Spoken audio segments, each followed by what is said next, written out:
Soy Nacho García y hemos llegado al capítulo 5 de Una historia de España, que va a centrarse en un deslumbrante estallido de gloria, seguido de un declive entre llamas. Y me refiero a las llamas de la cremación, que luego dieron paso al enterramiento, como suele ocurrir. Pero aquí no estamos hablando de personas, sino de edificios, lo cual, creo que estarás de acuerdo, resulta bastante inusual. Este será el episodio en el que hablamos del ascenso meteórico y después el declive de la gran cultura de Tartesos, en el sur de Iberia. La semana pasada vimos cómo la sociedad ibérica continuó más o menos sin grandes alteraciones tras el colapso de la cultura argárica. La gente siguió cultivando alimentos. Así vimos una comunidad como la Lloma de Betsy, con su excelente granja bien construida, continuando una agricultura intensiva a un nivel sofisticado. Del mismo modo, en Peñalosa vimos un poblado construido en la ladera de una colina, con viviendas y talleres aterrazadas, que seguía realizando un trabajo metalúrgico notable. Los arqueólogos también han encontrado indicios de los primeros pasos hacia una arquitectura extraordinaria. Esas huellas ya no son muy visibles porque los sucesores de aquellos primeros constructores levantaron sus propios edificios encima de los antiguos. Pero hay más que indicios de que la gente estaba empezando a aprender a construir de manera bastante impresionante. Y pronto veremos que, en el periodo de apogeo de Tartesos, los edificios eran realmente sofisticados y muy impresionantes. Pero no estamos hablando de la construcción de ciudades. Es cierto que la sociedad argárica tenía centros urbanos densamente poblados. Probablemente ese no era el caso de Tartesos. No estamos hablando de Grecia con Atenas y Corinto, ni de Egipto con Tebas o Menfis, ni siquiera de la gente que conocimos la semana pasada, los fenicios, con Biblos, Sidón y Tiro. Parece probable que los tartesios seguían viviendo en aldeas o poblaciones relativamente abiertas y dispersas. Lo que sí construyeron fueron edificios monumentales con fines rituales, sin duda, y quizás también administrativos, al servicio de comunidades enteras. Dos de los más impresionantes han sido excavados ya lo suficiente por los arqueólogos como para que podamos reconstruir cómo debieron de ser originalmente. Están en la provincia de Badajoz, en Extremadura, cerca de la frontera portuguesa. Uno de ellos, las Casas del Turuñuelo, es un conjunto de edificios relativamente bajos distribuidos en dos niveles, con un gran patio pavimentado con losas irregulares de pizarra. Una impresionante escalera ancha conduce hasta el patio.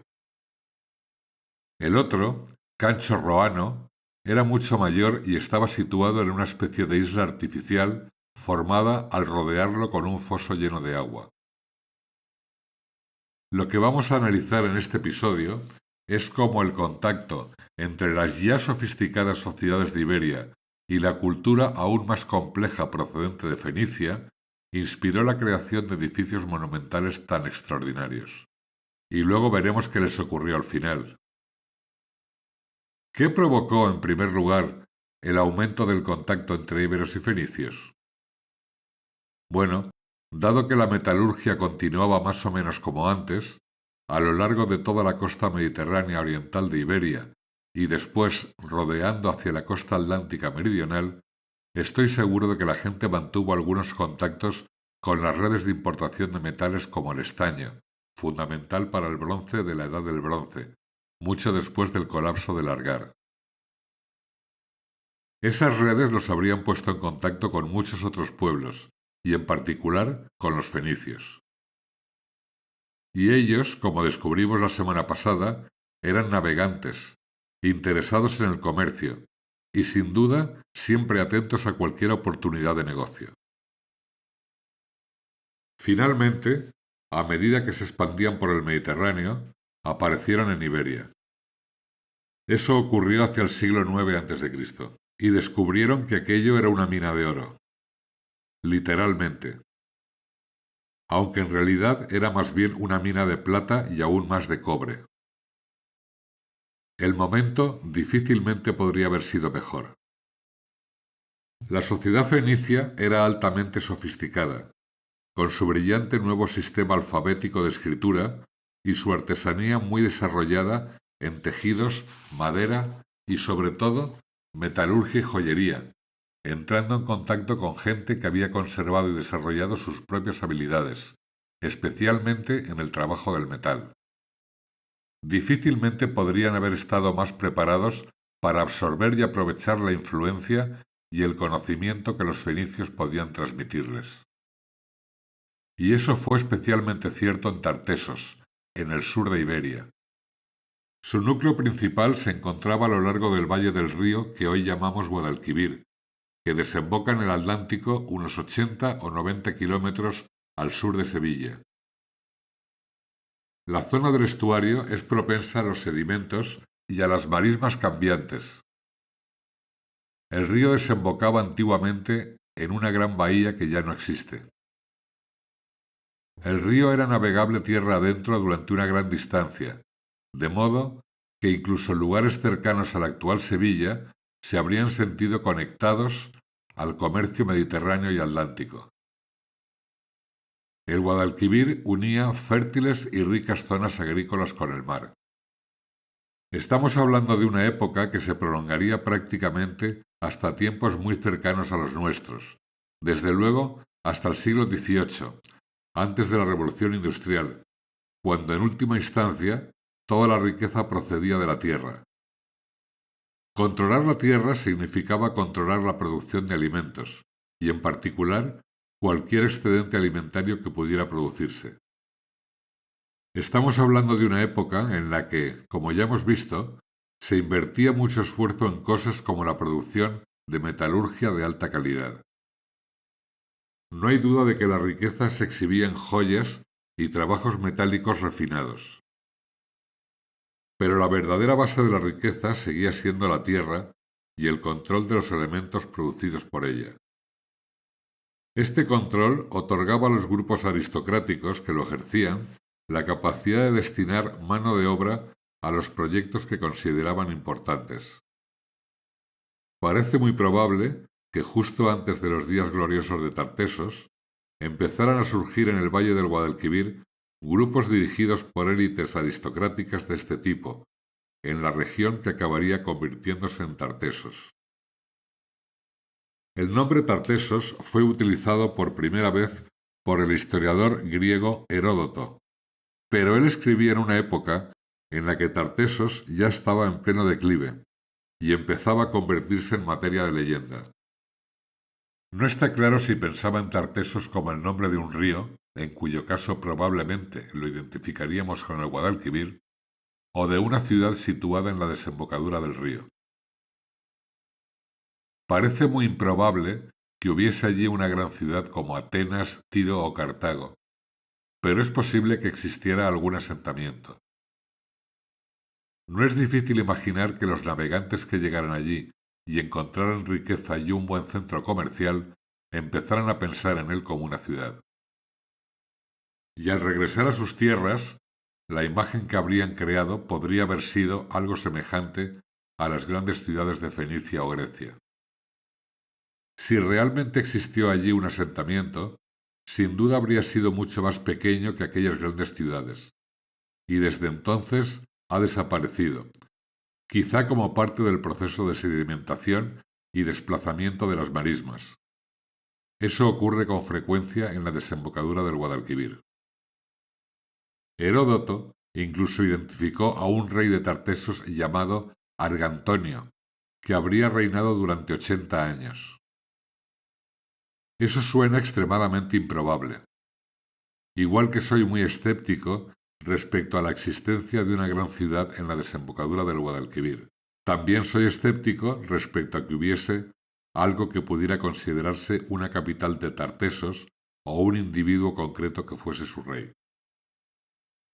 Lo que parece mucho más probable, y seguiré creyéndolo hasta que aparezcan pruebas que demuestren lo contrario, es que Tartesos fuese más bien una cultura formada por comunidades autónomas y descentralizadas, dirigidas en cada caso por una élite aristocrática con la que los fenicios y más tarde los griegos podían comerciar, pero sin una capital ni un dirigente único que pudiera considerarse el rey. En cuanto a la palabra Tartesos, bueno, no tenemos otra, así que voy a seguir utilizándola para referirme a esa cultura. Los fenicios estaban tan entusiasmados con sus contactos con esta gente que fundaron otra colonia en su región, no tan grandiosa como Cartago, pero aún así un centro importante en la costa atlántica de Iberia. La llamaron Gadir, hoy es Cádiz. Allí construyeron almacenes para guardar mercancías destinadas a la venta en Iberia o a la exportación de regreso hacia el Mediterráneo oriental. Era un lugar magnífico para establecer una colonia así.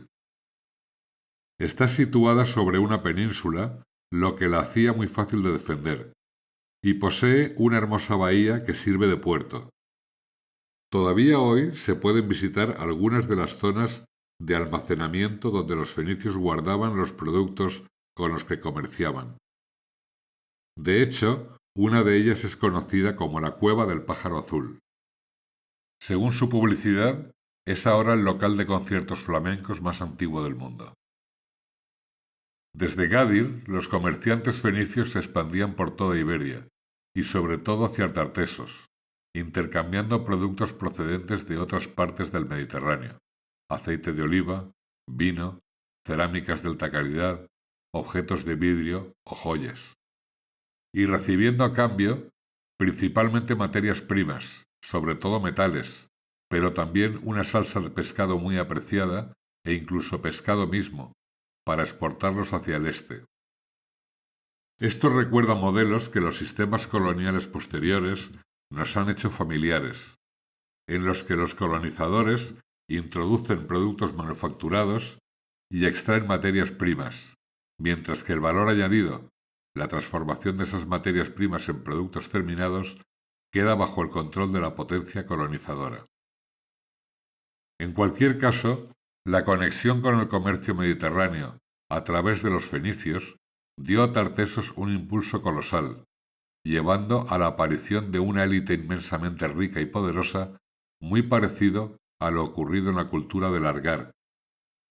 Eran mucho más ricos, aunque en una sociedad donde parece probable que existiera bastante menos control centralizado, quizá no fueran igual de poderosos.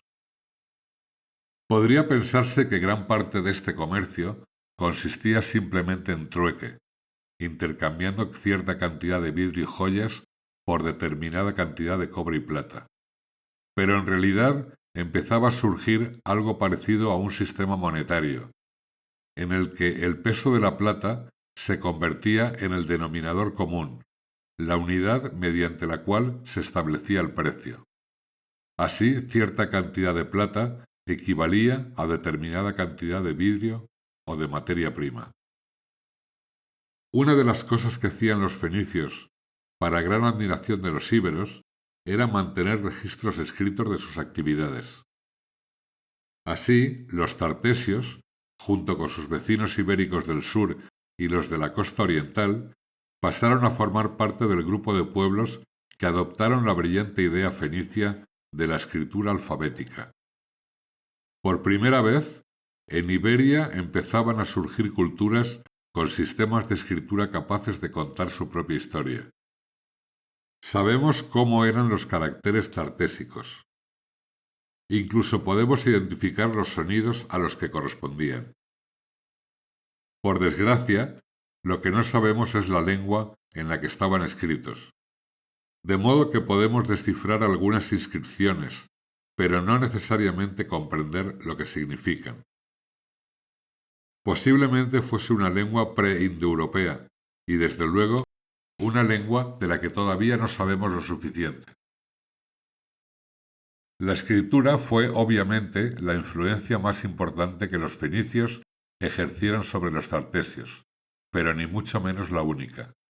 Antes señalé que las potencias colonizadoras prefieren mantener bajo su control el paso de valor añadido consistente en transformar materias primas en productos terminados. Pero con el tiempo, los tartesios, que habían comenzado comprando bienes a los fenicios, acabaron produciendo los suyos propios con resultados espectaculares.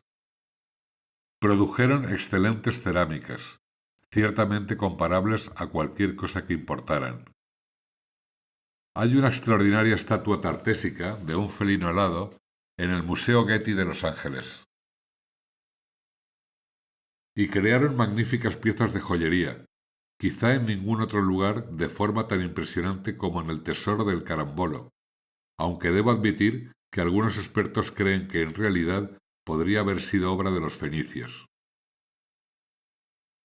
Gracias a sus conexiones con las redes mediterráneas, esencialmente a través de los fenicios, aunque más adelante también de los griegos, Tartesos floreció, creció, prosperó y se hizo poderoso. Incluso se expandió territorialmente, con asentamientos tartésicos apareciendo a lo largo de otro valle fluvial, el del Guadiana, al oeste del Guadalquivir, dando lugar finalmente a una cultura tartésica regional que se extendía desde la costa mediterránea de la actual Andalucía hasta la costa portuguesa del Atlántico. Con toda aquella riqueza y con la mano de obra que podían destinar a sus proyectos favoritos, los dirigentes de las comunidades tartésicas pudieron empezar a levantar esos edificios espectaculares y monumentales como Cancho Roano, que se convertirían en el sello distintivo de su cultura. Pero, como ocurre con tantas naciones o culturas que alcanzan gran poder y esplendor, la gloria de Tartesos no duró. Tartesos comenzó a declinar a finales del siglo VI a.C., empezando por el valle del Guadiana. No sabemos exactamente por qué. Es cierto que son zonas propensas a las inundaciones, y es posible que subiera el nivel de las aguas y que algunos asentamientos se volvieran inviables, pero puede haber habido otras razones. Algunos arqueólogos incluso han sugerido que pudo deberse a presiones procedentes del norte, donde las sociedades indoeuropeas empezaban a expandirse, aunque hay pocas pruebas de conflictos, invasiones o combates. Sea cual fuese la razón, lo cierto es que aquellos asentamientos empezaron a abandonarse. La gente se marchó, y es entonces cuando aparece ese curioso fenómeno que mencioné al comienzo del episodio, la gente quemando y después enterrando sus edificios más importantes. Uno de los lugares donde ocurrió esto fue Casas del Turuñuelo, del que ya he hablado antes. Hablé de su patio pavimentado con pizarra, y aunque no sabemos exactamente para qué se utilizaba en general, sí sabemos que justo antes de abandonar el lugar se llevaron a cabo allí importantes sacrificios animales: 42 caballos, 9 vacas, 4 ciervos e incluso un perro. Curiosamente, cuando se sacrificaron las vacas, hay señales claras de que la carne fue utilizada para un enorme banquete. Eso recuerda mucho a una comida funeraria, como si la gente estuviera preparándose para despedirse de su edificio antes de consignarlo a la tumba. Después del banquete, el edificio fue incendiado y luego cubierto con un montículo de tierra. ¿No suena eso exactamente a cremación seguida de enterramiento? Esther Rodríguez González, codirectora de las excavaciones del yacimiento del Turuñuelo, señala con cierta ironía que construir aquel túmulo no debió de ser tarea fácil. Requirió un enorme esfuerzo. Ella lo sabe porque también hizo falta muchísimo esfuerzo para volver a excavarlo. Mucho fue destruido en el yacimiento antes de ser enterrado. Entre los hallazgos más significativos de los arqueólogos había fragmentos de esculturas naturalistas de rostros humanos, algo poco habitual en las culturas ibéricas hasta entonces, ya que las representaciones humanas habían sido generalmente muy estilizadas. Había incluso los pies bastante finamente esculpidos de una estatua. Puede que algún día logren reconstruirla, porque evidentemente los otros fragmentos siguen por ahí en alguna parte. En cualquier caso, Esther Rodríguez cree que el estilo con el que se modelaron los pies recuerda a una estatua etrusca aproximadamente contemporánea, la Venere di Canicella, la Venus de Canicella. Y ella imagina que, si algún día lográramos reconstruir la estatua completa, muy probablemente se parecería a ella. Está claro que la estatua no representaba a Venus, que era una diosa romana. Lo más probable es que representara a alguien como Astarté, una diosa fenicia cuyo culto fue ampliamente adoptado en la península ibérica. En cualquier caso, el edificio del Turuñuelo constituye un testimonio extraordinario de una cultura floreciente, poderosa y próspera. Su destrucción, de esta manera ritual, parece muchísimo un acto de duelo por parte de personas afligidas por la pérdida de un miembro muy querido y profundamente añorado de la comunidad misma, que estaban a punto de abandonar. Esto no parece simplemente decadencia, parece tragedia. Y las casas del Turuñuelo no fue el único lugar que sufrió ese destino. Varios yacimientos tartésicos fueron quemados y enterrados del mismo modo. Entre ellos, quizá el más notable de todos, estaba el otro sitio que mencioné antes, Cancho Roano. También acabó siendo quemado ceremonialmente y enterrado bajo un túmulo. Así que, a primera vista, parece que Tartesos siguió el mismo camino que las culturas que vimos antes, los Millares y el Argar. Brilló gloriosamente y después se apagó y desapareció. Aunque quizá no fuera exactamente así. Muchos arqueólogos creen hoy que lo que ocurrió en Tartesos fue que se replegó hacia su antiguo núcleo en torno al Guadalquivir. Allí se transformó y sus habitantes recibieron un nuevo nombre, los turdetanos. Así los llamaban los romanos cuando entraron en contacto con ellos un par de siglos más tarde. Y quizá no resulte sorprendente, dada la historia de Tartesos, que los romanos consideraran que, con su refinado arte, su escritura y sus sofisticadas prácticas financieras, para entonces incluso tenían moneda, los turdetanos eran el pueblo más sofisticado y civilizado de Iberia. Eso significaría que Tartesos no murió. Se redujo, ciertamente, pero sobrevivió de forma disminuida hasta ser absorbido por Roma. Eso es algo sobre lo que volveremos más adelante. La próxima semana, sin embargo, veremos qué estaba ocurriendo en el resto de Iberia mientras sucedían todas estas cosas tan fascinantes. Hasta entonces, que tengas una estupenda semana y muchísimas gracias por escucharme.